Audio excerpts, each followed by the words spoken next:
Boa noite, graça e paz da parte do nosso Senhor e Salvador Jesus Cristo. Sou eu mais uma vez, reverendo Euler Clayton, pastor da Igreja Presbiteriana Filadélfia, aqui em Barroso, Minas Gerais. Demorei um pouquinho, né? Talvez você tenha pensado que não fosse acontecer. Não, o pastor deu uma enrolada aqui com as coisas, mas estamos aí para compartilhar a palavra de Deus e para ouvir a sua voz. Agradeço você que está aí, que teve paciência, que esperou um pouquinho mais. E vou começar cantando. A voz ainda não está boa não, então se você me ouvir desafinar, não ria do pastor não, a garganta não está boa, a voz já não é lá grandes coisas, mas a voz ainda não está boa, a alergia está complicada. Então se o pastor espirrar também, não precisa cair do outro lado do celular, não é Covid, é alergia mesmo, ok? Então, agradeço aí a presença de vocês, Eli, Miriam, Deus abençoe vocês. Vou cantar uma música que eu tenho certeza que vocês, quer dizer, né, a maioria das pessoas deve já tê-la ouvido, e é uma canção um pouco difícil, mas eu quero compartilhá-la com vocês. Oi Mara, tudo bem? Benção mãe, benção pai. Oi Alessandra, Deus abençoe vocês. É uma canção que foi muito conhecida nos anos 90, chamada Primeiro Amor. Você já deve tê-la ouvido algumas vezes.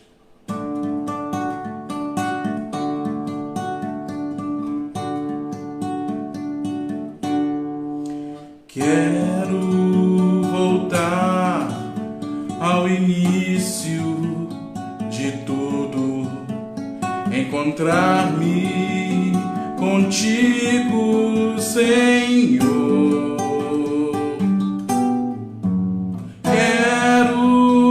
Rever meus conceitos, valores, eu quero reconstruir. Vou regressar ao caminho, vou ver as primeiras obras, Senhor. Eu me arrependo, Senhor, me arrependo, Senhor, me arrependo, Senhor. Eu quero voltar ao primeiro amor, ao primeiro amor. Eu quero voltar a Deus.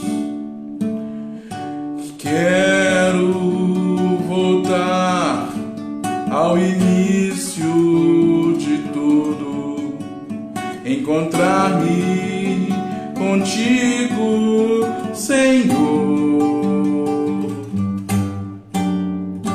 Quero rever meus conceitos, valores, eu quero reconstruir. Vou regressar ao caminho, vou ver as primeiras obras, Senhor. Eu me arrependo, Senhor, me arrependo, Senhor, me arrependo, Senhor. Eu quero voltar ao primeiro amor, ao primeiro amor. Eu quero voltar a Deus. Eu quero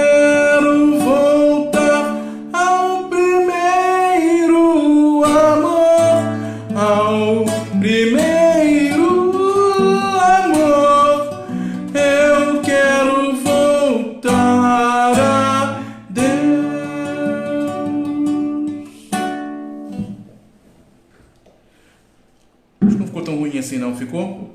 Uma canção que eu acredito que você conheça, mas que fala de algo muito importante para nós nesses tempos esquisitos que estamos vivendo. Eu quero convidar você. Oi, Kelly, tudo bem? Ei, Glau, saudades, cara. Abração, beijo na Lorena. Dá um beijão na barrigona dela, tá? Antes de meditarmos, quero convidar você a fechar os seus olhos para falarmos com o Senhor neste momento. Feche seus olhos aí, se você puder, claro. Feche seus olhos e vamos falar com Deus. Senhor, louvado e agradecido seja o teu nome. Te rogamos, Deus, por tudo isso que temos vivido, essa situação tão difícil, tão complicada, tão estranha a todos nós.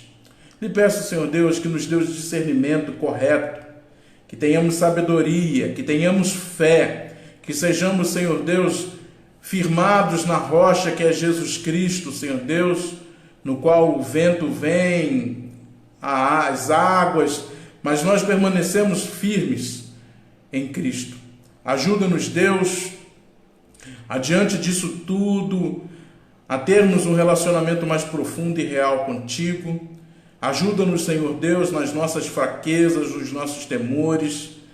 Dê-nos, Senhor Deus, fé para enfrentarmos a situação e passarmos por ela. Também te rogamos, Deus, por essa pandemia, tem misericórdia de nós, Senhor Deus.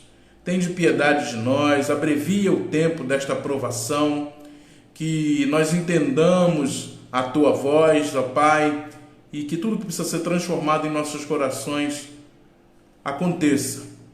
E que essa situação seja mudada e seja transformada para que voltemos à normalidade de nossas vidas. Nós te pedimos também, Senhor Deus, por aqueles que estão enfermos, adoentados, que foram contagiados pelo Covid.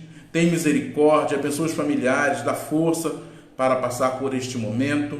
Também pedimos pela nossa cidade, a cidade de Barroso, tem misericórdia de nós. Ajuda-nos, Deus, a fazer o melhor que podemos fazer para que essa situação encontre logo resolução naquilo que tem a ver conosco, naquilo que nós podemos fazer.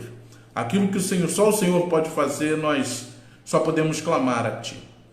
Abençoa os Teus filhos, abençoa o Teu povo que tem acompanhado esta live.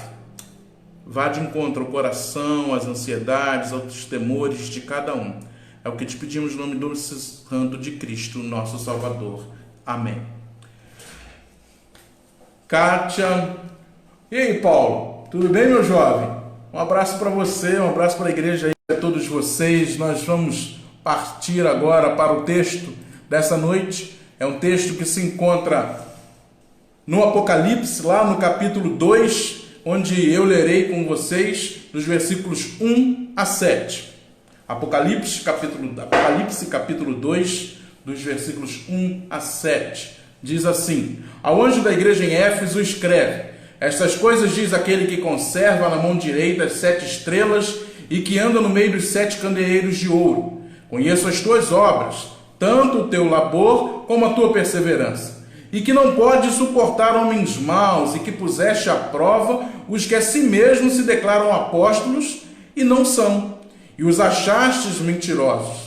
E tens perseverança, e suportastes provas por causa do meu nome, e não te deixaste esmorecer. Tenho, porém, contra ti que abandonastes o teu primeiro amor. Lembra-te, pois, de onde caíste, arrepende-te e volta à prática das primeiras obras. E se não, venho a ti e moverei do seu lugar o teu candeeiro, caso não te arrependas. Tens, contudo, a teu favor que odeias as obras dos nicolaítas, as quais eu também odeio.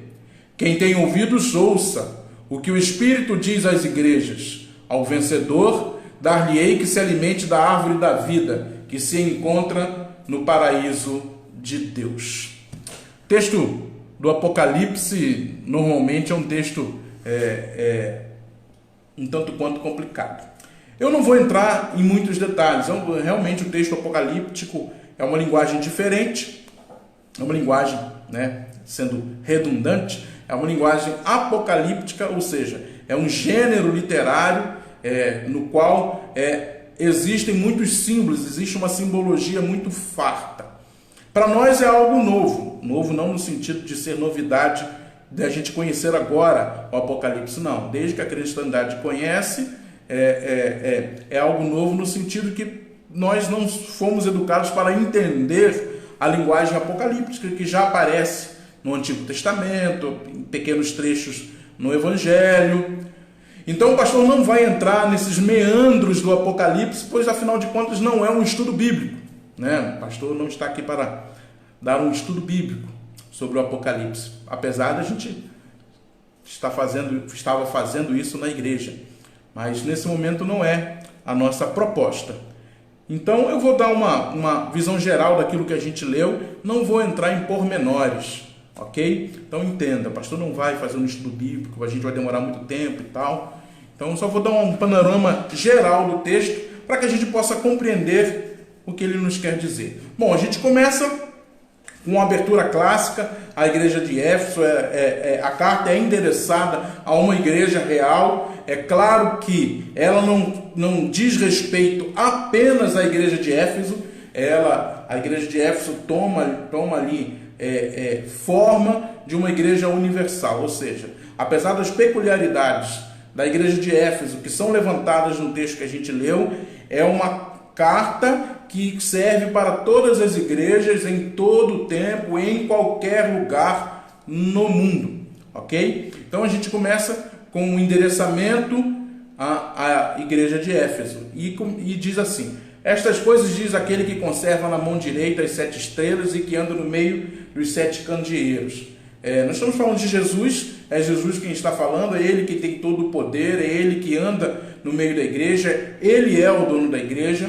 Então, é Jesus quem está falando à igreja e é Ele quem está explicando a situação que a igreja de Éfeso se encontra, que começa a partir do versículo 2. Conheça as tuas obras, tanto o teu labor como a tua perseverança, o teu trabalho como a tua perseverança, e que não pode suportar homens maus no sentido de homens que fazem o mal, que querem trazer o mal para dentro da comunidade, para dentro da igreja, para dentro da comunidade cristã, para dentro da igreja, e que a igreja não os suporta, ou seja, não os acolhe. Não é que a igreja vai bater, não é que a igreja vai espancar, não.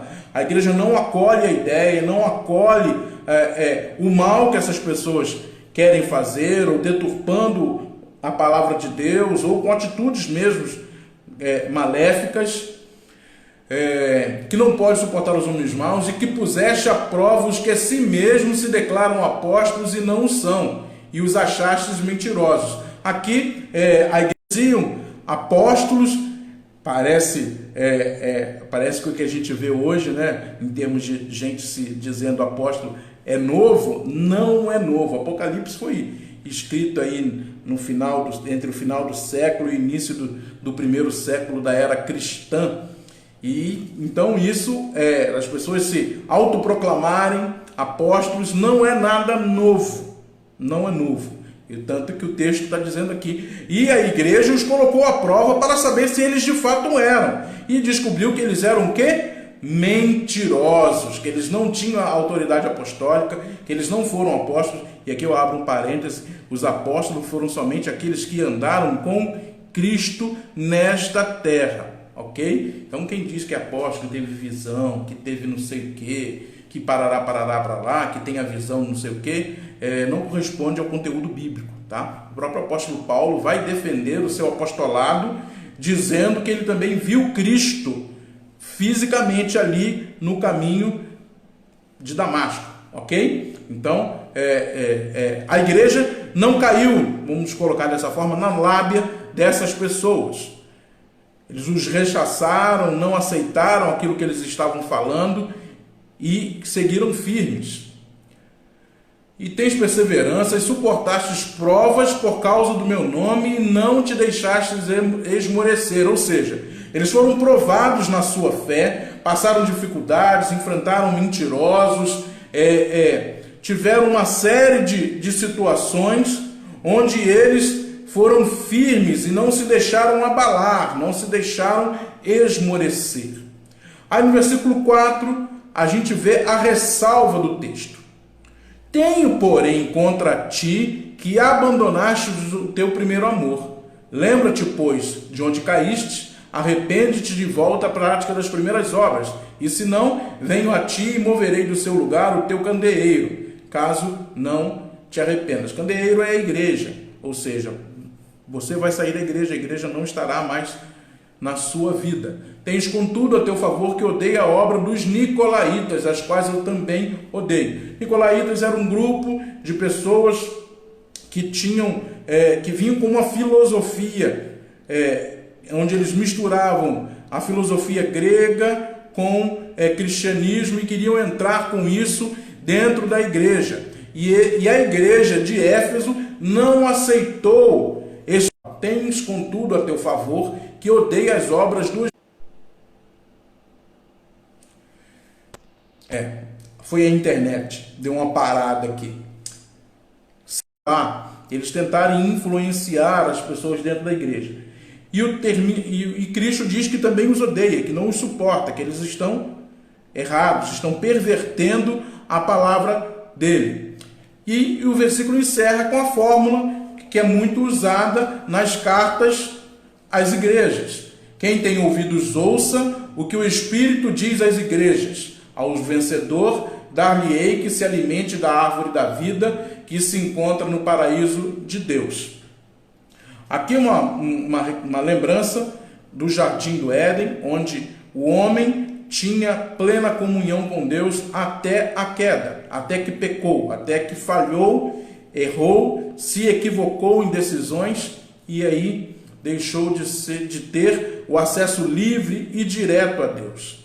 Ele promete, Jesus perante terá a alegria de se relacionar com Deus, o seu Criador, o nosso Criador. Então, nessa visão panorâmica do texto, tem alguns pormenores que a gente poderia explorar mais, mas aí seria o caso de um estudo bíblico. Nós vamos falar sobre um tema que é muito óbvio. Está vivendo um tempo esquisito, Isso é fato, vocês já me ouviram repetir isso, sei lá quantas vezes. Hoje a internet não quer colaborar mesmo. Apesar disso tudo, boa noite, Mara. Apesar disso tudo, apesar das dificuldades que a gente enfrenta, a nossa fé tem que ser uma fé madura. Tem que ser uma fé onde nós tenhamos a condição de passar por esse tempo e resistirmos. De passarmos pelas provações, de passarmos pelas dificuldades, de olharmos o que precisa ser mudado e seguirmos em frente. Então é tempo de voltar ao primeiro amor. É sobre isso que eu quero falar contigo nesta noite, se a internet permitir, porque a internet hoje não quer colaborar. Então a primeira coisa que eu quero pensar contigo é: Jesus conhece nossas obras. Sim, Jesus conhece tudo o que fazemos, conhece o nosso pensamento, conhece o nosso coração, conhece as dificuldades que eu e você temos no lidar diário, até mesmo a nossa pouca fé, a forma como exercitamos a nossa fé. Jesus conhece tudo. É o que ele começa dizendo para a igreja de Éfeso, que conhece as suas obras, ou seja, conhece a sua vida, conhece como eles agiam, conhece as coisas como eles faziam. E isso a gente transporta para o indivíduo. Ele conhece cada um de nós, ele entende, ele conhece as nossas fragilidades, os nossos limites, as nossas dificuldades de percepção da vontade de Deus. Ele entende tudo isso, ele compreende.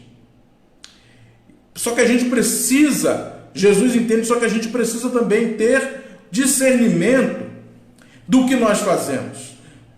Eu creio que nós estamos num tempo de meditar sobre a nossa vida, principalmente o nosso relacionamento com Deus, a nossa vida cristã. Nós estamos impedidos de ir à igreja, estamos impedidos de celebrar a Santa Ceia, estamos impedidos de batizar, estamos impedidos de uma série de coisas que para nós eram normais acontecerem na nossa vida, na nossa religiosidade. E nós estamos impedidos de tudo isso.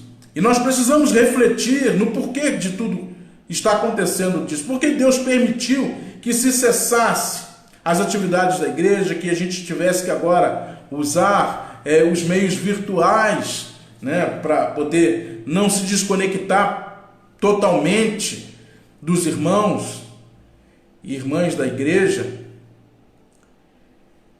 E a gente precisa refletir na nossa vida. Será que a gente tem fé para um momento como esse? Ou a gente é completamente dependente de estruturas instituídas, de ritos, como nós temos os ritos, nós temos a nossa forma de cultuar, a nossa forma de batizar, de participar do sacramento da Santa Ceia. Nós temos todas essas coisas que são importantes demais. Tem todo o seu valor, são coisas que nós damos valor, pois elas de fato têm valor. Mas e agora, quando elas são tiradas de nós? Como nós ficamos? Será que nós ficamos vazios, desanimados? Quem sabe já pensando em desistir da fé, da igreja? Seremos os primeiros a pular fora do barco quando a situação se normalizar? Será que o que a gente tem feito tem promovido em nós fé? Nós temos buscado a Deus nesses momentos difíceis e estranhos que vivemos, para que após tudo isso passar, e eu lhe reafirmo, isso vai passar. O pastor não vai dar predição de tempo, não vai inventar história, não faço isso, porque eu não posso fazer isso. Mas eu sei que isso vai passar uma hora, mais dia menos dia. Será que a gente está se preparando para o dia que tudo voltar ao normal, tudo estiver ok, o pastor estiver chegando, convocando os irmãos? Olha, irmãos, domingo a gente já pode cultuar, quero vê-los todos lá para celebrarmos a Deus com gratidão, porque nós passamos pela dificuldade e chegamos ao outro lado. Será que nessa pandemia as suas obras têm redundado em sede de Deus? Tem feito você pensar em Deus? Tem feito você conviver melhor e mais profundamente com Deus? Ou será que Jesus, vendo as suas obras, ele falaria algo diferente do que ele falou para a igreja de Éfeso? Olha, conheço as tuas obras, sei que você não tem orado, sei que você está desanimado, sei que você está culpando A, B ou C pela sua fraqueza espiritual. Eu estou vendo tudo isso aí. Não é o pastor que está dizendo, estou falando isso genericamente, claro. Então, como será que a sua vivência hoje da fé, num momento tão estranho, onde a gente é impedido de tantas coisas que nós estávamos acostumados e que, claro, facilitavam a nossa vida cristã? Será que agora, neste momento onde nós estamos impedidos de ter essas coisas, a nossa fé vai lá para baixo? A gente já começa a questionar se existe Deus, se Jesus se preocupa conosco, se a nossa igreja é boa ou se não é, se a gente vai ficar na igreja ou não vai ficar depois que tudo isso passar. Jesus conhece as nossas obras. Jesus conhece o que passa no seu coração.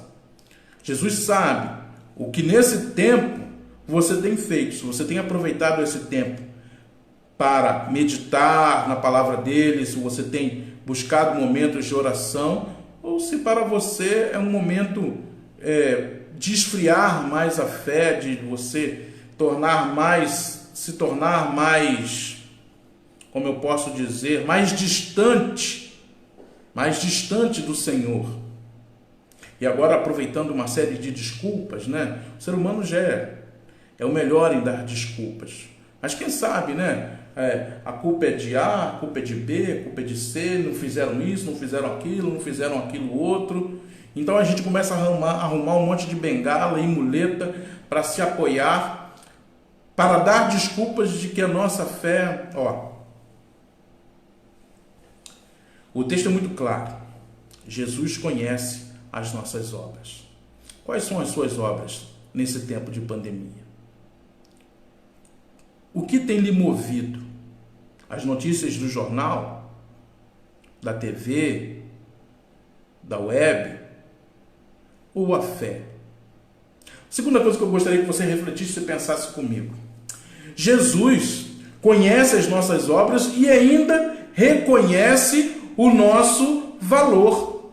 Sim, é o que ele diz, o próprio Cristo diz. Quando ele fala das obras, olha, tanto o teu labor, conheço as tuas obras, tanto o teu labor como a tua perseverança, e que não pode suportar homens maus, e que puseste a prova os que a si mesmo se declaram apóstolos e não são, e os achastes mentirosos. E tens perseverança e suportaste provas por causa do meu nome, e não te deixastes esmorecer. E ali no 6, tens contudo a teu favor que odeias as obras dos nicolaítas, as quais eu também odeio. Ou seja, Jesus está dando valor àquilo que nós fazemos. Ele entende as nossas obras e ele percebe a nossa perseverança, o nosso esforço em andar segundo a vontade dele, em proclamar a sua obra, apesar de hoje a proclamação ser diferente. O pastor está falando de frente para um celular, nunca tinha feito isso antes disso, e apesar de ser diferente, nós temos que encontrar meios diferentes para a proclamação da palavra de Deus, para vivermos a nossa espiritualidade. Jesus reconhece o valor desse nosso esforço. Quando você se coloca na frente de um celular, para ouvir do outro lado um pastor pregar, seja eu o seu pastor, ou seja outro pastor, você de alguma forma está se esforçando em manter a sua espiritualidade sadia, em manter o seu compromisso com Deus, manter o seu contato com o Senhor, em ter com Ele uma relação profunda e verdadeira. E Jesus dá valor a isso. Jesus entende isso como algo bom, como algo que devemos fazer. Então eu quero te estimular a fazer isso sim. Eu não estou dizendo que você vai precisar assistir lives 24 horas por dia, porque hoje, pastor, o que não falta fazendo live, fala a verdade. Não faltam pastores fazendo lives. E claro, é o meio que todos nós temos. Hoje os pastores são praticamente obrigados a usar esse recurso, porque senão a gente não fala com a igreja, a gente não proclama as boas novas de Jesus, e isso é para o que a gente foi chamado. Então, se você está na frente desse celular hoje, ouvindo o pastor Euler Clayton falando, você está, talvez até de forma inconsciente, quem sabe, buscando esse vínculo com Deus, buscando aprimorar a sua relação com o Senhor, entendendo que você precisa de Deus para viver e para passar por essa situação. E eu tenho que dizer que Jesus observa isso e valoriza, tá? Não essa conversa maluca que às vezes a gente ouve, aí tem um montão de coisas esquisitas que as pessoas falam aí, que Jesus, que o ser humano é melhor do que Jesus, umas heresias que passam por aí. Não estou falando nesse sentido. Estou falando do reconhecimento de que a gente quer de fato Deus. A gente não está brincando de ser cristão. Nós queremos ser mesmo cada vez melhores, cada dia melhores. Nós queremos exalar o bom perfume de Cristo. Nós queremos imitar a Jesus em tudo aquilo que Ele fez. E isso a gente tem que se esforçar para fazer. Ser cristão não é fácil. Não é fácil. Ser cristão é algo que exige de nós muita coisa. É algo que exige de nós muito esforço, muito sacrifício, muita abnegação, muito de deixar a nossa vontade para fazer a vontade de Deus. Então não é algo fácil. O pastor não está aqui para lhe enrolar ou para te dar uma formulazinha mágica. Não. Ser cristão, ser crente em Jesus Cristo é algo que exige de nós. E Jesus valoriza. Jesus valoriza o fato de nós nos esforçarmos para sermos como Ele, para andarmos segundo a vontade de Deus. Então eu quero lhe estimular. Se você, em meio a essa pandemia, apesar da ansiedade, apesar do medo que a gente sente, apesar da preocupação de como as coisas ficarão depois que tudo isso acabar, ainda consegue ter tempo para orar, ter tempo para ler a Bíblia, ter tempo para ligar o celular e ouvir o pastor, ter tempo com Deus e para Deus. Continue fazendo isso, porque é assim que a gente cria um vínculo cada vez mais forte com o nosso Criador, com o nosso Deus. Então, a partir disso, a partir de entendimento que Cristo valoriza as nossas ações e que nós devemos ser, que eu estou aqui para lhe estimular a continuar fazendo, você pode entender que a sua fé, ela é uma responsabilidade sua. Sim, sua. O pastor faz o possível para ajudar você nessa caminhada. A igreja cumpre o papel dela para nos ajudar também o pastor, nessa nossa caminhada de fé, na nossa caminhada cristã. Mas no final das contas, responsável pela nossa vida cristã somos eu e você, cada um de nós. Não há como fugir disso. Então, continue orando, continue exercitando a sua fé, continue se derramando aos pés do Senhor, continue tirando tempo para a leitura da palavra, rogando a Deus sempre que lhe esclareça através da ação do Espírito Santo. Veja sim as lives do pastor, não suma. Veja, quem sabe, de outro pastor que você conheça, um pastor amigo, onde você saiba que nós temos a mesma fé, que nós professamos a fé da mesma forma. E saiba que isso é bom, que isso nos ajuda nesse tempo de dificuldade, nesse tempo estranho, de solidão, nesse tempo de estarmos isolados uns dos outros, num tempo onde nós estamos com a igreja de portas fechadas, apesar de nós sabermos que a igreja não é simplesmente aquele local, não são as portas, não são as janelas e nem as paredes. A igreja somos eu e vocês. Nós somos igreja. Então ela permanece viva. Apesar de hoje ela estar realocada de forma diferente. Nós não estamos no mesmo espaço geográfico ou físico, mas nós estamos cada um no seu lugar sendo igreja. Então seja igreja. Busque a Deus, ore, fale com o Senhor.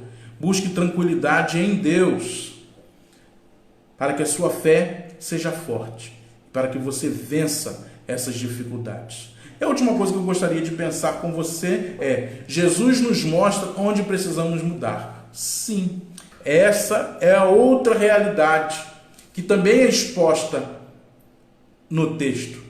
Versículo 4: Tenho, porém, contra ti que abandonastes o teu primeiro amor. Lembra-te, pois, de onde caíste, arrepende-te e volta à prática das primeiras obras. E se não, venho a ti e moverei do seu lugar o teu candeeiro, caso não te arrependas. Jesus nos dá um alerta. Fala que, apesar como exemplo da igreja de Éfeso, nós suportarmos a perseguição, nós suportarmos tempos esquisitos como esses, nós temos coisas para melhorar. Sim, todos nós. Eu tenho um monte. Então nós temos. E nós temos que nos lembrar onde foi que nós caímos, aonde foi que nós nos perdemos do caminho verdadeiro, aonde foi que a gente vacilou, aonde foi que a gente tropeçou e ainda está caído. Nós erramos, nós vacilamos, nós sabemos que somos pecadores, mas nós não podemos nos contentar em saber e continuar sendo. Nós temos que procurar sermos melhores a cada dia. Então nós precisamos nos olhar, fazer uma autocrítica, olhar para dentro de nós e pedirmos a Deus discernimento e sabedoria para compreendermos as nossas limitações, onde é que a gente tem falhado. Nesse tempo esquisito de cada um na sua casa e de ser crente em casa, onde é que a gente tem errado? Ou onde a gente errou para que nós chegássemos a uma situação como essa que chegamos, de privação de igreja, de privação dos trabalhos, das programações que a gente tinha e que a gente gosta. Ser igreja é maravilhoso, é uma bênção de Deus nas nossas vidas, mas a gente precisa parar e pensar: onde é que nós erramos? Onde foi que caímos? E eu quero que você pare para pensar um pouco sobre isso. Aonde eu e você erramos? Onde nós paramos de valorizar o nosso primeiro amor, né? E a gente pode pensar naquele amor infantil, né? Pelos pais, sem incondicional, sem medida, e que com o amadurecer às vezes ganha algumas nuances. Onde foi que com o passar do tempo eu e você, sem querer e sem perceber, nos afastamos de Deus? Colocamos Jesus em segundo plano. Colocamos a nossa vida cristã em segundo plano. Quando foi que isso aconteceu e que a gente nem percebeu? É preciso retornar ao caminho. É preciso retornar a Deus. É preciso buscar aonde foi que a gente se perdeu. Pedir ao Senhor, clamar: Deus, tem piedade de mim, me mostra onde estou errado ou aonde eu errei. Nós precisamos ter essa condição de autocrítica, de autoanálise. Não basta apenas culpar o outro pelo nosso erro, nós precisamos compreender, porque até a remissão do pecado só é possível quando a gente se arrepende. Para se arrepender, nós temos que aceitar que nós erramos. E aí, Ademir, Elisinha, meu jovem, um abraço. Oi, Vânia. Nós precisamos entender que nós erramos. Não tem como a gente se arrepender de algo que a gente julga que não errou. Nós precisamos reconhecer que pecamos para nos arrepender, confessar o pecado e pedir perdão, e aí então Deus nos perdoar. Então, onde foi nesse caminhar cristão, nessa jornada por esta vida, que eu e você temos caminhado ao lado do Senhor? Onde, porventura, nós caímos e deixamos Deus em segundo lugar? E é sobre isso que eu gostaria de encerrar essa meditação, e que eu gostaria de deixar para a sua reflexão. Volte ao primeiro amor. Independente se estamos em dias normais ou se estamos em dias anormais, e estamos em dias anormais. Independente de como os dias têm se passado, aonde foi que você caiu? Aonde foi que você se desviou um pouco da rota e se afastou de Jesus? Você até culpou um ou culpou o outro, ou para você nunca nada está bom, sabe? Aonde é que nesse ponto você se afastou de Cristo sem perceber? Começou a trilhar um caminho que você julgava estar te levando para próximo dele, mas que estava te levando distante.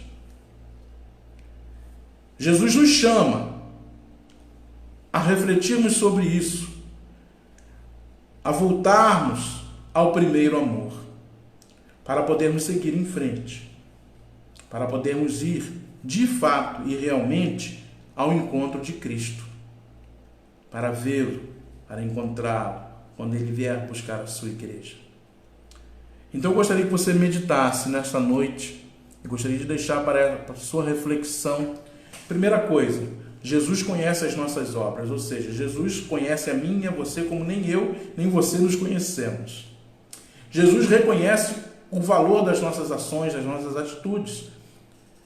O fato de você buscar a Deus, tirar tempo de oração, tempo para ler a palavra, assistir mensagem, ouvir louvores, tudo isso Cristo valoriza. Continue fazendo.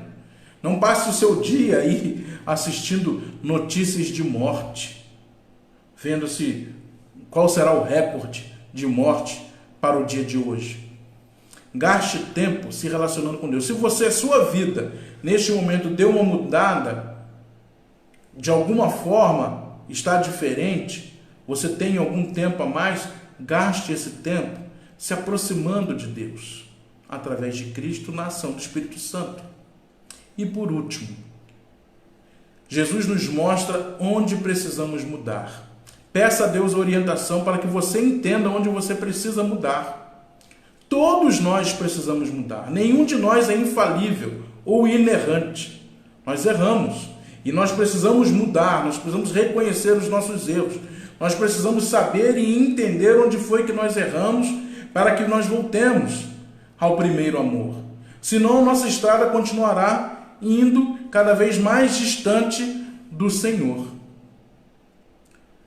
E é isso que eu gostaria de te deixar para a sua reflexão. Volte ao primeiro amor. É tempo de colocar Deus em primeiro lugar. É tempo de viver a fé de verdade. Assumir a responsabilidade da sua própria fé. Sim, da sua fé, do seu vivenciar da fé. É tempo de valorizar aquilo que nos aproxima de Deus e não aquilo que nos afasta. Que Deus abençoe a todos vocês, que Ele complete no seu coração a palavra dEle, que você se sinta cheio de fé e estimulado cada dia mais a viver para Deus, sabendo que Cristo é o nosso Senhor e Salvador. Eu vou ficando por aqui. E aí, Nilton, abração, meu filho, como é que tá a família? Me despeço de vocês. Aline, tudo bem? Deus te abençoe. Alguns passaram aí e eu não vi, mas eu desejo que o Senhor lhes abençoe e lhes dê um restante de semana abençoada. Já está acabando, estamos no fim da semana. E que você se lembre, domingo, apesar da pandemia, continua sendo o dia do Senhor. Mesmo você não podendo ir à igreja, mesmo você não podendo ir ao culto, ainda é dia de buscar a Deus. E eu estarei às 19 horas no domingo, mais uma vez, com o nosso sermão de domingo. Então eu lhe aguardo lá, às 19 horas, sermão de domingo, ok? Oi, Silvia, tudo bem? Cláudio, um abraço, Deus abençoe vocês.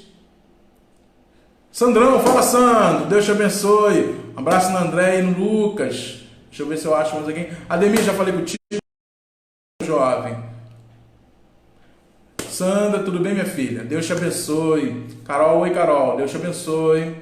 Dona Anitta, Deus abençoe a senhora. Oi, tia. Benção, tia. Minha tia Rosali, lá de Bragança Paulista. Deus abençoe a senhora, tia. Um abraço no tio Abraão e no restante do povo.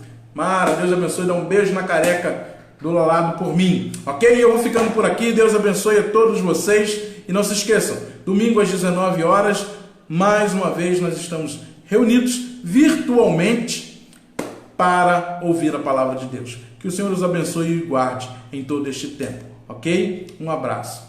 Vamos orar, né? Pastor quase esqueceu. Se você pode fechar os seus olhos aí onde você estiver, feche seus olhos. Vamos falar com Deus, vamos orar neste momento.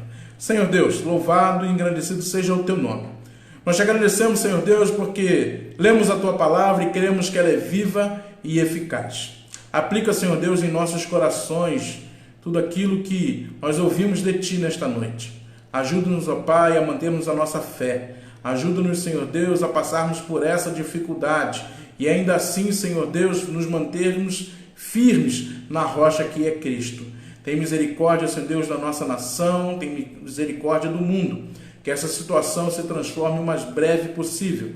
Abençoa, Senhor Deus, os profissionais da saúde, aqueles que estão lutando na linha de frente, como muito se tem falado. Abençoa, Senhor Deus, os nossos governantes, tanto na esfera federal, estadual e municipal. Abençoe os teus filhos, Senhor Deus, que estão do outro lado desta tela. Abençoe suas famílias, seus amigos, abençoe a cada um.